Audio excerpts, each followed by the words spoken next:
सुदामा चरित्र की ओर। भगवान, जब कल मैंने बताया था, भगवान 1 वर्ष से कम गुरुकुल में रहे, तो गुरुकुल में मगर उनके जो सबसे प्रिय मित्र बने वो थे सुदामा जी। अब एक रात्रि दोनों को बड़ी जोर की भूख लगी है, गुरु माता के पास जाते हैं।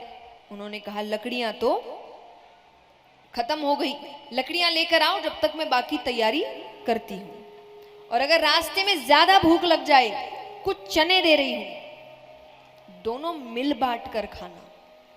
अब चने की पोटली सुदामा जी के हाथ में पकड़ाई, दोनों जाते हैं, लकड़ियां काटते हैं, वापस लौट रहे हैं कि तेज वर्षा होने लगती है, तो एक एक पेड़ पर जाकर बैठ गए। अब जब वर्षा हल्की होती है तब सुदामा जी को और जोर की भूख लग रही है, तो वो चने खाने लगे। तो भगवान को आवाज आई, तो भगवान ने कहा कि सुदामा तुम चने खा रहे हो। तब तक सुदामा जी ने काफी हद तक चने खा, क्योंकि उन्होंने अपना हिस्सा तो खा लिया, उसके बाद उनको लग रहा थोड़ा और खा लूंगा तो क्या पता चलेगा, थोड़ा और खा लूंगा तो क्या पता चलेगा, थोड़ा थोड़ा करते करते पूरा ही खा लेते। तो भगवान ने जब पूछा तो उन्होंने काफी हद तक खा लिए थे, तो वो डर गए। उन्होंने कहा नहीं नहीं, अरे बोले मुझे चबाने की आवाज आ रही है। बोले वो ठंड बढ़ गई है ना, दांत बज रहे हैं, सुबह हो जाती है, वर्षा होती होती सुबह जब थमती है तब दोनों नीचे उतरते हैं। भगवान कहते अरे सुदामा बड़ी जोर की भूख लगी है, वो चने देना।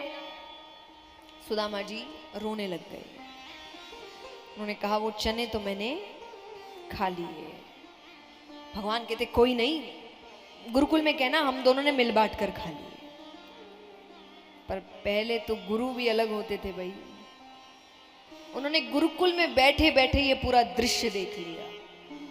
गुरुजी ने गुरु माता से कहा आज सुदामा ने अपने जीवन में दरिद्रता लिख ली।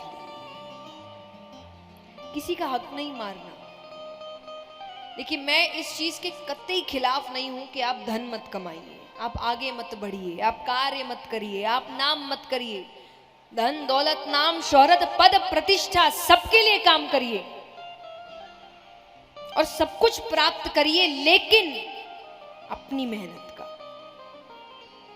अपनी मेहनत से जितना चाहिए उतना लो। किसी और का हक मत मारो कि किसी और का हक मार के आप खुद को बड़ा कर रहे हैं, ये मत करिए, क्योंकि ये करोगे तो घूम कर आएगा, और कब आएगा ये भी व्यक्ति को नहीं पता। कई बार कुछ ही समय में ना आए तो उसको लगता है वो बच के निकल गया। सुदामा जी के जीवन में दरिद्रता तुरंत नहीं आई थी, गुरुकुल से चले गए, बड़े हुए, शादी हुई, बच्चे हुए, तब जाकर आई। और ऐसी दरिद्रता कि उनके घर में अन्न का दाना नहीं था, बच्चे तड़प रहे हैं भूख से।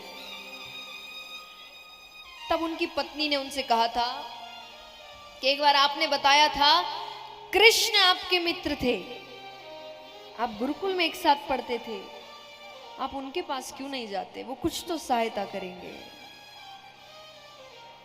सुदामा जी कहे मैंने स्वार्थ की मित्रता नहीं करी है, मुझे पता है वो यहीं रहता है, मैं इतने समय तक उससे मिलने नहीं गया, आज तकलीफ आई है तो मिलने चला जाऊं, मांगने चला जाऊं, मांगने नहीं जाऊंगा मैं।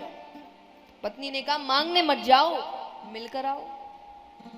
कहना पास से गुजर रहा था, सोचा मिलता जाओ। अब अगर स्थिति नहीं बतानी है तो हमारी संस्कृति कहती है किसी के घर खाली हाथ नहीं जाते।